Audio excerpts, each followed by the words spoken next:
할렐루야. 사랑하는 반석의 성도 여러분, 1월 31일 아까의 시간이 돌아왔습니다.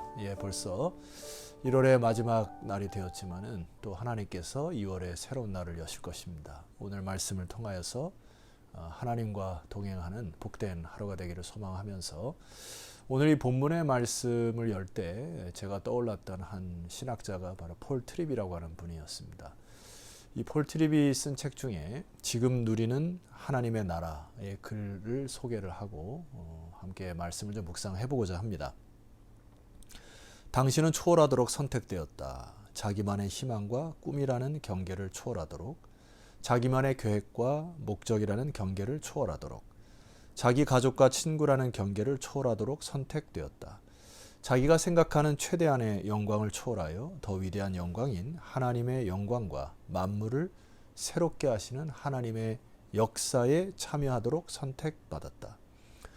여기 이 폴 트립이 쓰는 이 초월이라고 하는 단어는 우리가 번역을 통해서 느끼는 바는 굉장히 좀 무겁기도 하고 또 굉장히 좀 크게 보이기도 하고 어떻게 보면 또 신비적으로 보이기도 합니다. 그러나 이 단어는 이렇게 좀 해석하면 좋지 않을까요? 그러한 경계를 넘어서, 그리고 경계에 묶이지 않고, 그러니까 세속적인 것에 묶이지 않고 우리는 하나님의 나라와 의를 위하여서 살아가는 사람으로 이 세속적인 이 나라에 묶이지 않은 채로 살아가는 것, 이것이 중요하다고 얘기하는 것이죠. 여러분 이 부분에 동의하십니까?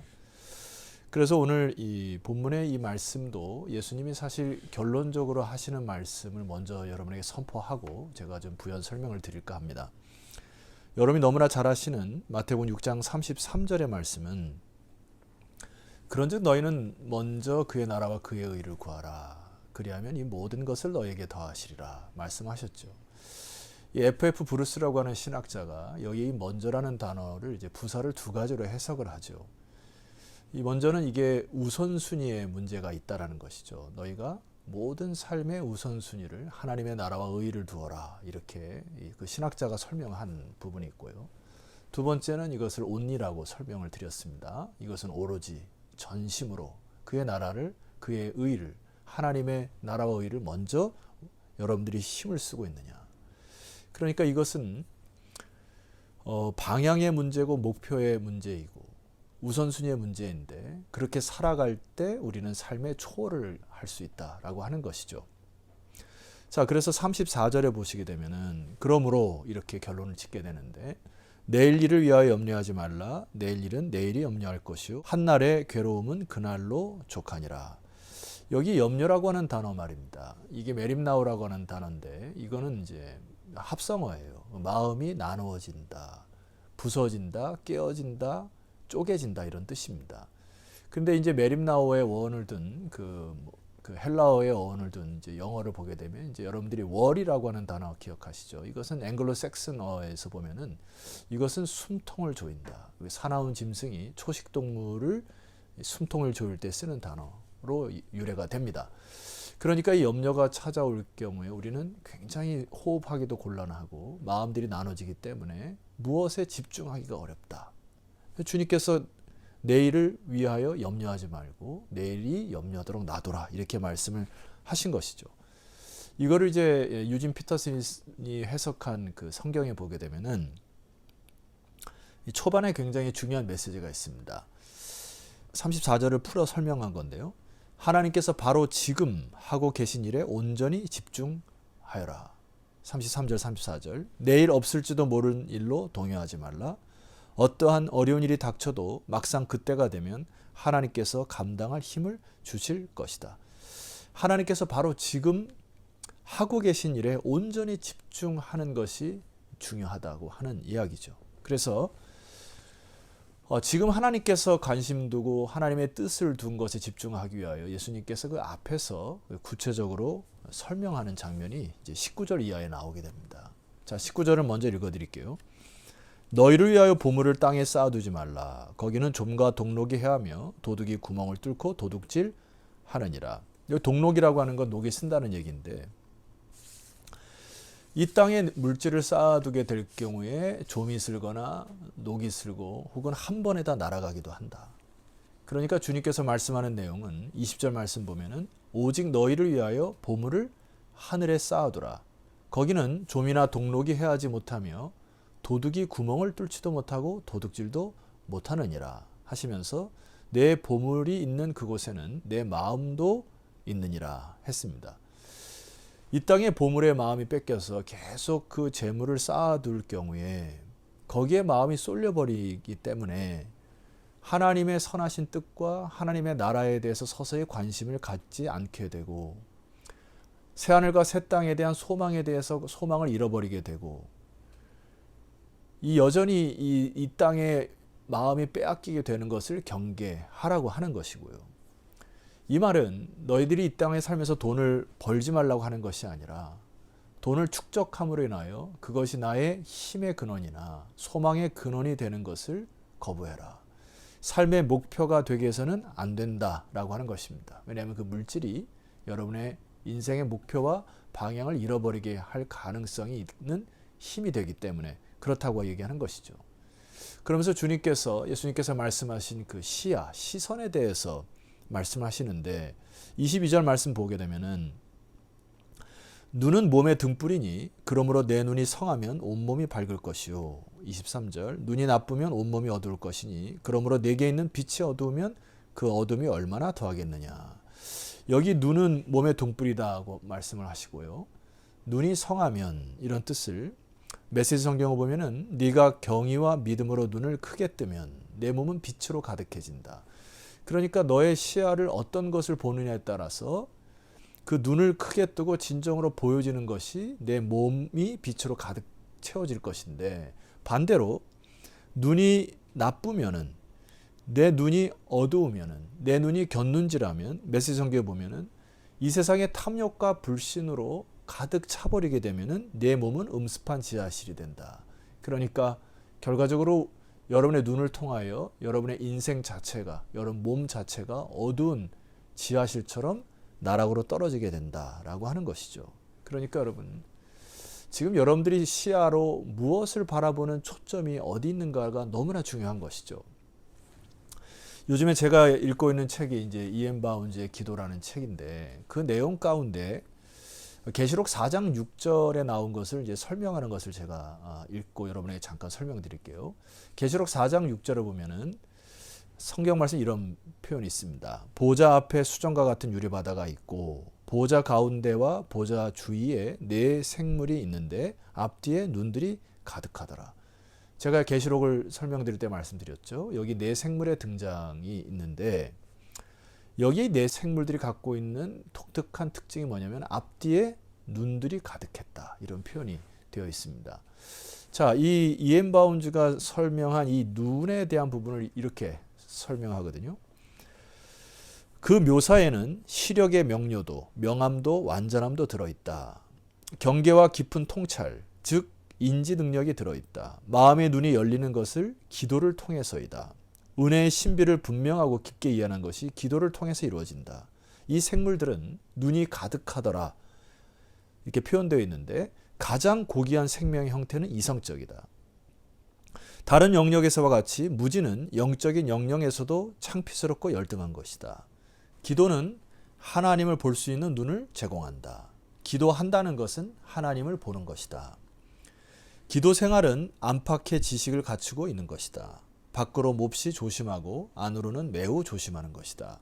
속에 지식이 있지 않고서는 지적인 기도를 드릴 수 없다. 여러분 여기에서 이 이엔 바운즈가 얘기하는 게 무엇이죠? 우리가 눈을 통하여 안팎의 하나님의 뜻과 하나님의 영광, 나라를 보는 지식의 눈이 회복되어야 된다. 그것은 기도를 통해서 이루어진다고 하는 것이죠. 그러니까 세상의 재물에 마음이 있거나 세상의 영광에 마음이 빼앗기게 되면 우리는 제대로 통찰력 있게 이 세상을 하나님의 관점으로 볼 수가 없다. 그래서 24절에 보니까 주님이 결과적으로 이 물질에 대한 부분은 로드십에 관련된 부분까지도 얘기하시는 것이죠.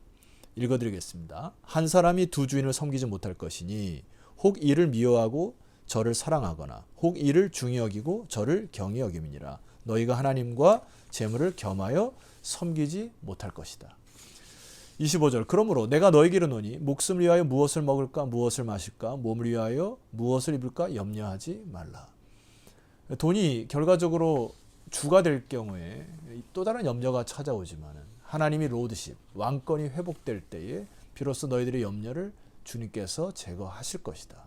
믿음으로 여러분 고백하셔야 되겠죠. 그래서 주님의 메시지가 마지막에 이렇게 얘기합니다. 공중의 새를 보라. 심지도 않고 거두지도 않고 창고에 모아들이지도 아니하되 너희 하늘 아버지께서 기르시나니 너희는 이것들보다 귀하지 아니하냐. 27절 너희 중에 누가 염려함으로 그 키를 한 자라도 더할 수 있겠느냐. 28절 또 너희가 어찌 의복을 위하여 염려하겠느냐. 들의 백합화가 어떻게 자라는가 생각해보라. 수고도 아니하고 길쌈도 아니하느니라. 29절 그러나 내가 너에게 말하노니 솔로몬의 모든 영광으로도 입은 것이 이 꽃 하나만 같이 못하였느니라. 30절 오늘 있다가 내일 아궁이에 던져지는 들풀도 하나님이 이렇게 입히시거든 하물며 너희일까 보냐. 믿음이 작은 자들아. 하물며라고 하는 단어가 계속 제 마음에 새롭게 인식이 되고요. 결과적으로 이 부분은 믿음의 문제까지로 주님이 결부시키십니다. 너희들이 믿음이 작기 때문에 염려하는 것 아니냐. 그래서 오늘 이 마태복음 6장 30절 31절에 이 부분을 메시지 성경으로 담아서 제 마음을 좀 표현하고 설교를 마칠까 합니다. 30절 말씀 보면은 아무도 보아주지 않는 들꽃의 겉모습에도 그토록 정성을 들이시는데 하물며 하나님께서 너희를 돌보시고 자랑스러워하시고 너희를 위해 최선을 다하시 않겠느냐. 아멘이시죠.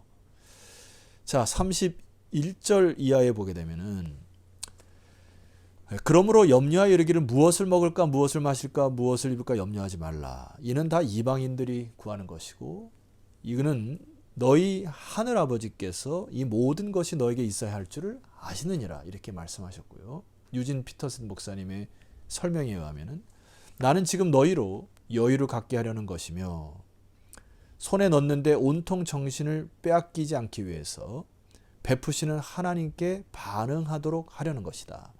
하나님과 그분의 일하시는 방식을 모르는 사람은 그런 일로 안달하지만은 너희는 하나님을 알고 그분의 일하시는 방식도 안다. 너희는 하나님이 실체가 되고 하나님이 주도하시며 하나님이 공급하시는 삶에 흠뻑 젖어 살아라. 뭔가 놓칠까 봐 걱정하지 말아라. 너희 매일의 삶에 필요한 것은 모두 채워주실 것이다. 저에게 도전되었던 이 말씀이 하나님이 공급하시는 삶에 흠뻑 젖어 살아라. 이 부분이거든요. 결과적으로 우리가 신앙이라고 하는 것은 생동적이고 역동적인 삶을 회복해야 되는 것이죠. 그것은 하나님 믿는 것 때문에 가능한 거고 우리가 신앙의 선배들과 함께 쭉 이어져서 믿음의 유산을 이어줄 때 이 세상에 정을 두게 되면은 물질의 유무에 따라서 굉장히 업앤다운이 심한 인생을 살 것이지만 그러나 하나님을 왕으로 모시고 하나님 인생의 주인으로 모신 자들에게는 이러한 염려를 주님께서 해결해 주실 것이기 때문에 그 믿음으로 오늘 하루도 생동감 있고 역동적이게 살아갈 것입니다. 여러분 오늘 우리들이 다시금 마음속에 깊이 새겨야 할 것은 너희는 먼저 그의 나라와 그의 의를 구하라. 하나님 뭐라고 말씀하시죠? 먼저 그의 나라를 위하여 간구하는 삶을 살아라. 그리하면 이 모든 것을 너에게 더하시는 은혜와 역사를 경험할 것이다. 아멘이시죠? 기도드리시겠습니다. 하나님 아버지 감사합니다. 오늘 주님의 말씀에 힘입어 오늘 하루를 살아가겠습니다. 오늘 이 방송을 듣는 모든 주의 백성들이 이제 잠시 일상의 생활에서 벗어나 자연 속에서 섭리하시는 하나님의 역사를 경험케 하옵소서. 들의 꽃들을 보고 날아다니는 새를 보고 또 산을 보면서 하나님이 공급하시는 것을 보면 하나님의 창조 질서를 보며 은혜와 감사로 살아가는 믿음의 성도들이 다 되게 하옵소서. 주님께서 우리에게 말씀하신 것처럼 먼저 주의 나라와 의를 위하여 간구하라 하셨으므로 이제 간구하는 영성, 기도하는 영성의 입술이 회복되어 이 모든 것을 더하시는 하나님의 은혜를 경험하는 한 주간이 되게 하옵소서. 예수 그리스도 이름으로 기도드렸사옵나이다. 아멘. 자, 성도 여러분, 내일 아침에는 마태복음 7장 이하로 여러분 찾아뵙도록 하겠습니다. 내일 뵙겠습니다.